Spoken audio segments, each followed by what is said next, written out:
નમસ્કાર કલમ યુદ્ધ સમાચારની સાથે હું છું આપની સાથે પાયલ બાંભણિયા। તો જોઈએ આજના મહત્વના સમાચારમાં। આમોદ પોલીસ સ્ટેશને મોહરમ પર્વ નિમિત્તે શાંતિ સમિતિની બેઠક મળી।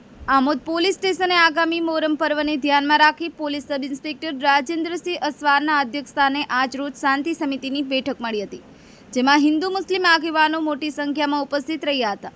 શાંતિ સમિતિની બેઠકમાં હિન્દુ મુસ્લિમ આગેવાનોએ આમોદ નગરમાં ઉજવાતા દરેક ધાર્મિક તહેવારો કોમી એકલાસના વાતાવરણમાં શાંતિપૂર્ણ રીતે ઉજવવામાં આવતા હોવાનું જણાવ્યું હતું।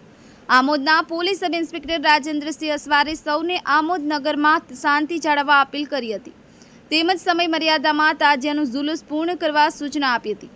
શાંતિ સમિતિની બેઠકમાં નાઝુ બાપુ, જયમીન પ્રજાપતિ, નવીન પરમાર સહિત તાજિયા કમિટીના આગેવાનો મોટી સંખ્યામાં ઉપસ્થિત રહ્યા હતા। બ્યુરો રિપોર્ટ, કલમ યુદ્ધ સમાચાર, આમોદ।